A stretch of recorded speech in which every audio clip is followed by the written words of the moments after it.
Amelia Earhart is probably the most well-known woman pilot in the United States and in the world. She began flying in the early 1920s, and she became the first woman to solo across the Atlantic Ocean, and only the second person to do so. During the late 1920s and into the early 30s, aviation was growing and becoming a form of transportation, but it was also a lot of fun. People were really testing aircraft and seeing how far they could fly them, how high they could fly them, which was all really demonstrating the technology of the airplane and improving it. And in the end, of course, the idea was to make them into modes of transportation. The reason to restore them is to see the whole span of the history. Each individual airplane has its own merit. The Dornier 335, but having the whole historical spread, I think, is what's most important. We collect them either for a specific flight, a specific bit of history, or we collect them for technological advancement in aviation. In the Lockheed Vega, you have both. We have Amelia Earhart becoming the first woman to fly across the Atlantic Ocean solo and becoming really the first well-known, highly successful woman aviator of the era. And then you also have a technologically advanced aircraft. The Lockheed Vega was first designed in the late 20s. If you look at the clean lines of the aircraft, you can see that it's built for speed. It was originally also built as an airliner for small, short routes that were being developed at the time. Earlier planes had a lot of bracing wires.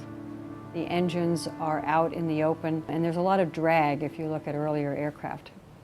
For all the thrust that the engine is producing, the drag of the airframe is holding it down. So if you can eliminate the drag, you get higher speeds and better fuel economy, therefore longer range. If you look at the Lockheed Vega, it's very smooth, it's very clean. The wing is not braced, it's a cantilever wing, so there's no drag against that, against any braces along there. The engine has a beautiful cowling on it, which is something that added about 18 miles per hour to the speed of the aircraft.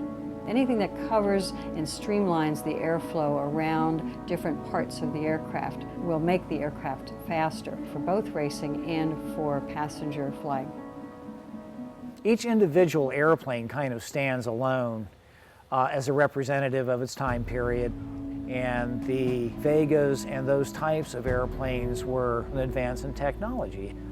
The pilots who flew aircraft in the late 1920s certainly did not have the advantages that we have today. Flying the Vega, she had no radio. So once she took off from Newfoundland, she was out of communication with anyone until she arrived in Europe. And as she's flying across the ocean, she finds that a storm that's predicted is actually further north. And then her altimeter fades, which is one of the critical instruments that she needs. And then she also had flames coming out of the engine manifold through a crack. She also had a slight fuel leak just above her, and it was dripping down her neck, and then she was uncertain as to how much fuel she actually had. Even though this is one of the top-notch planes of the era, it's very rudimentary. So what you find in these pilots is that they had a huge amount of courage.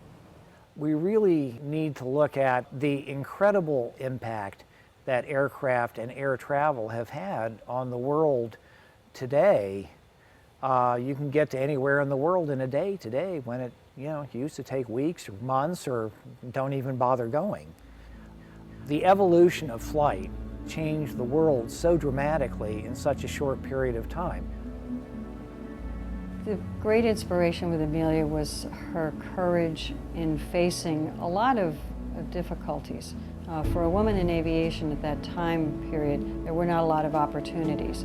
She could bring aviation to the general public, make them feel as though they were a part of it. They could feel the excitement. If she came to a town, they could join in and listen to her stories and begin to understand what aviation was all about. She became a role model for many people, and it makes her an enduring figure both in history and in aviation as a result.